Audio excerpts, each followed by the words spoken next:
Hello friends, welcome to நல்லா vlogs. இன்றைக்கி நம்ம விலாகில் என்ன பார்க்க போகிறோம் அப்படின்னா, கும்பகோணம் பக்கத்தில் உள்ள திருவிடைமருதூர் அப்படின்ற ஊரில் மகாலிங்க சுவாமி கோவிலுக்கு தான் நாங்கள் போயிருந்தோம். அதுதான் உங்களுக்கு இன்றைக்கி நான் காட்ட போகிறேன். இந்த கோவிலோட சிறப்பம்சம் என்ன அப்படின்னு பார்த்தீங்கன்னா, இங்கே தல விருட்சமாக மருத மரம் இருக்குது. இது இந்தியாவிலே ஒரு 3 கோவிலில் தான் இருக்குது.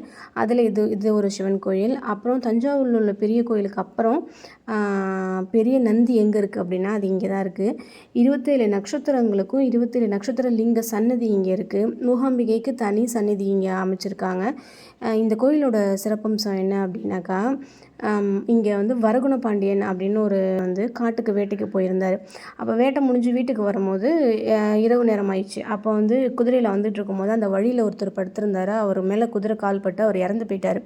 இது தெரியாமலே நடந்திருந்தா கூட தூங்கிட்டு இருந்தவரை கொன்னதுக்காக அவருக்கு பிரம்மஹத்தி தோஷம் பிடிச்சிருச்சு. அப்புறம் அந்த இறந்தவரோட ஆவியும் வரகுண பாண்டியன் மேலே ஐக்கியமாயிடுச்சு.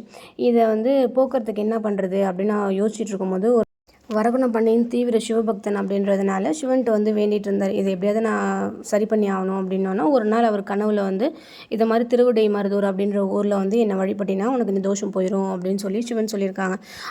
அதனால இவர் என்ன யோசிச்சார் அப்படின்னாக்கா, எதிரி நாட்டான சோழ நாட்டுக்கு எப்படி நம்ம போகிறது அப்படின்னு யோசிச்சுட்டு இருக்கும்போது, அந்த நேரம் சோழ நாட்டு மன்னன் படையெடுத்து வர்றதா ஒரு நியூஸ் வந்துச்சு. சரி, இதான் சாக்கு, இதை வச்சு நம்மளோட பிரச்சனையை நம்ம முடிச்சுக்கணும்னு சொல்லிட்டு சோழ நாட்டு மன்னனை போரில் வென்று இவங்க எப்படியோ இந்த கோயிலுக்குள்ளே வந்துடுறாங்க.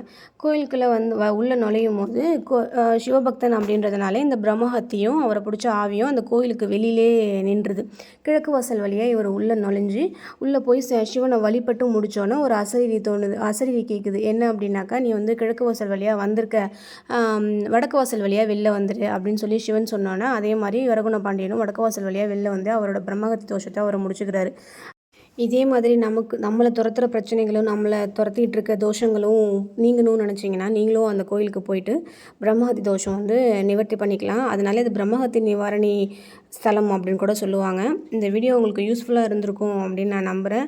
யூஸ்ஃபுல்லாக இருந்துச்சு அப்படின்னாக்கா லைக் பண்ணுங்கள், கமெண்ட் பண்ணுங்கள், மறக்காமல் என்னோடய சேனலை சப்ஸ்கிரைப் பண்ணுங்கள். தேங்க்யூ.